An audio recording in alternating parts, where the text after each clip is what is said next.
Imagine AI-powered troll farms amplifying misinformation.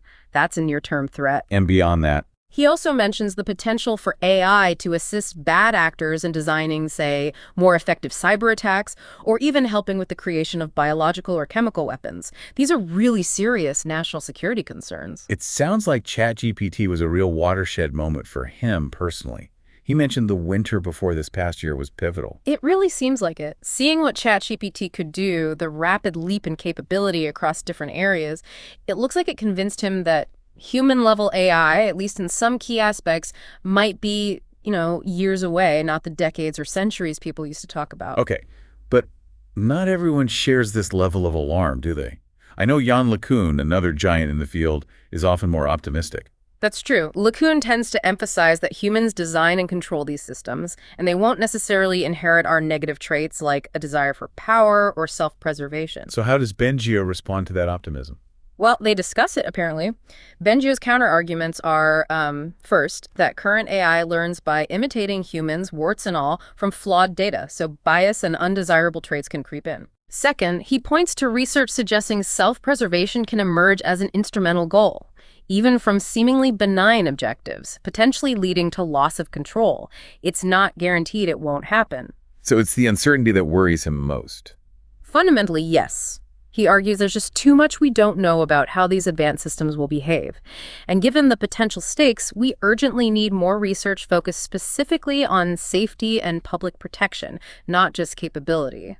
Someone even brought up the Frankenstein idea in an interview, and Bengio seemed to reflect a bit, maybe wondering if the community, himself included, should have focused more on safety earlier.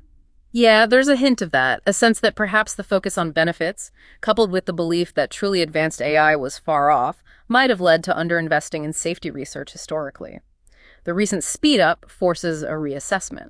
So given all this, what's his main message now? What's the call to action? It sounds like it's aimed at governments. Very much so. He's calling urgently for governments worldwide to step up.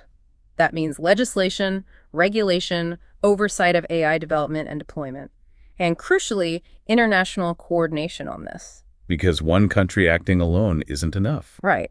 He also stresses the need for massive public investment in research, specifically on safety, control, fairness, preventing discrimination, and research into mitigating the national security risks, whether from malicious actors or just uncontrolled AI.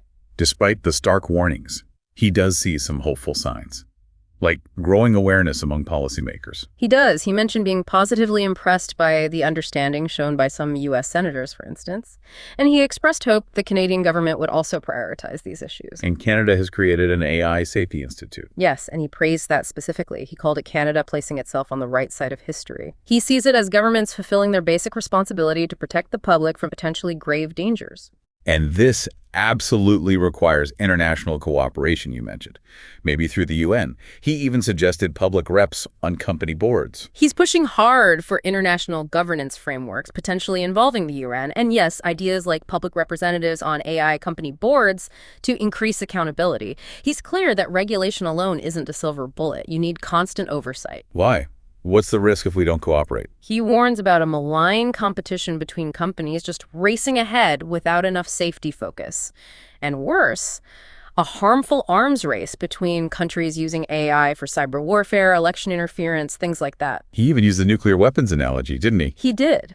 To emphasize the scale of the potential risk and the absolute need to build trust and create safeguards so AI doesn't become something that harms everyone, it's about preventing a global catastrophe. And to help bridge this understanding gap, he's actually leading an effort himself now, something like the climate change reports. That's right. He's heading up a major international scientific report specifically on AI safety, designed to summarize the current state of the science for policymakers, much like the IPCC reports do for climate change. To give them the information they need to make good decisions. Exactly. They're aiming for interim findings soon, with a full report planned before the next big AI summit in France in early 2025. Okay, so if we boil down Bengio's message from this past year, it's AI has immense potential, obviously, but the risks are significant and possibly much closer than we thought. So we need urgent, proactive steps, much more safety research, strong governance, both national and international,